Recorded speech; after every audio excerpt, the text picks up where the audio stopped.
Hello, and thank you for watching. My name is Jessica, and I'm the lead moderator of the Facebook group Demand Change and Keep the Receipts.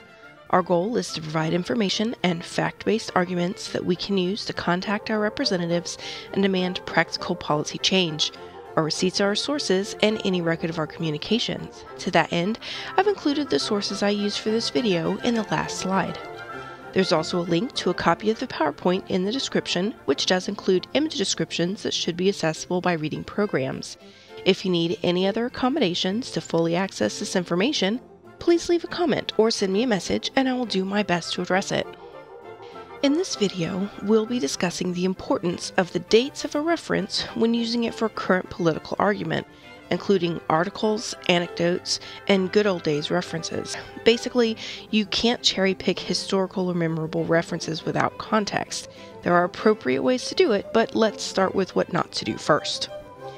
I love using articles and studies for references, as I'm sure you've seen if you've watched any of our other videos. However, it's important to check when it was published and make sure it's still relevant. MakeUseOf.com has great tips on how to check the dates of articles and websites, even when it's tricky to hunt down. Here are the highlights. Articles will usually list the date at the top. Check the URL. Check the sitemap. Check the Google excerpt. Check comments or images. And try the Wayback Machine.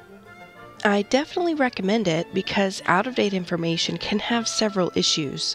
The information may have been replaced with more current updates, and for groups or politicians, it may not reflect their current stances.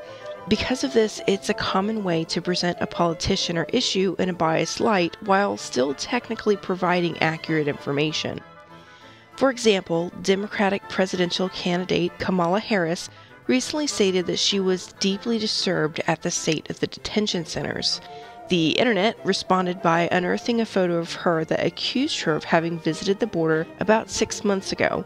That would make her well aware of the situation and invalidate her statement.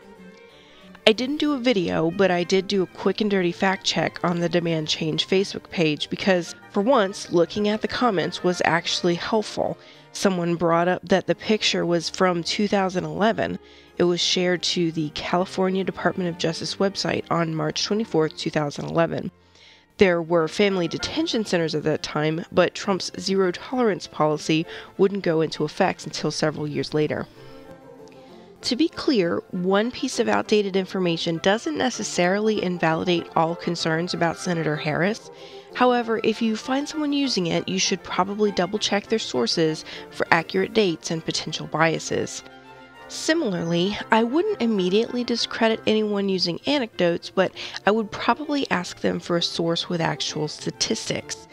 Anecdotes and good old days references are a good way to add human feeling to what might otherwise be an intellectual or detached argument. In fact, it is the center focus of a current campaign.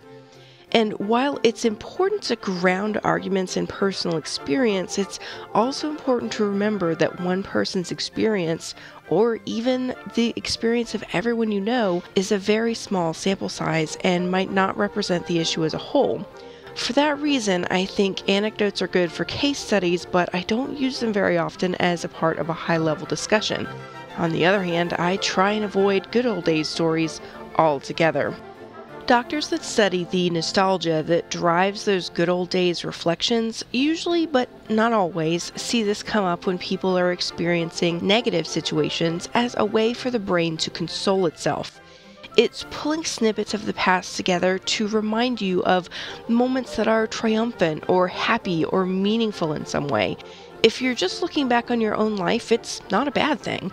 In fact, it's a good thing. In one article, it describes it as an editing process to pare down on some of the more negative experiences so that you don't focus on them and you can move on.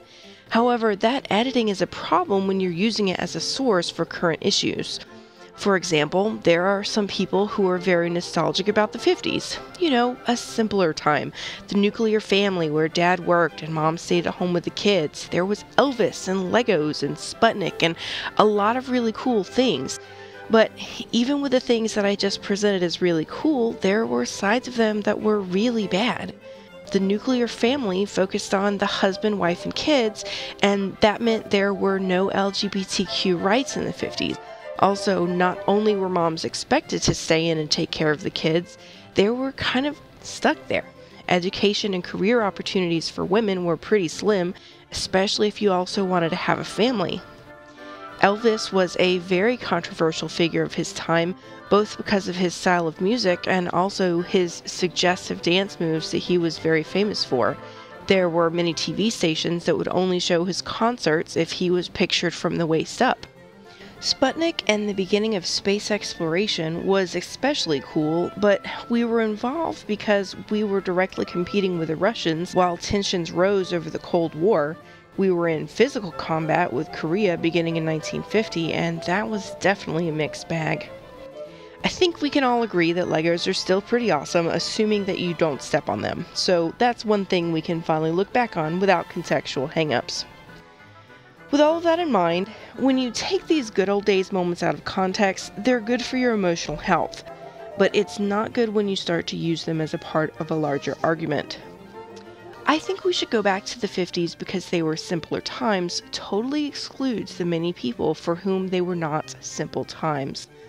Those things are red flags, but there are times when you can use older information in appropriate contexts. For example, in 2018, Wells Fargo aired an ad called Reestablished, which was basically acknowledging that they'd lost their customers' trust, but they were committed to reestablishing that trust by cutting some of the product sales incentives and refocusing on the customer experience. Sounds good, right?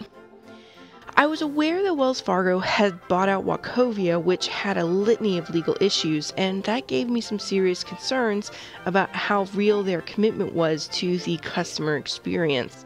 Some research showed that Wachovia was a part of the housing market crash with the adjustable rate mortgages, and Wells Fargo had its own checkered history. From 2009 even up to the end of 2018, they were a part of several government fines and lawsuits over things like pension funds, municipal bond bid rigging, foreclosure abuses, illegal student loan servicing practices, and much more. A commercial acknowledging that there's an issue is all well and good, but unless there's actual changes in their policies and practices, I wouldn't put much stock into it. I take the same approach to claims that politicians make after they decide to run for office. If there were no legislative propositions or changes prior to their announcement, I'll take their new stance with a grain of salt. All that said, while I definitely recommend using up-to-date articles and references and avoiding good old days stories altogether, there is a time and place for everything if you include the appropriate context. If there are any other tips you'd like to see or share, please feel free to leave a comment here or send a message. In the meantime, thank you for watching.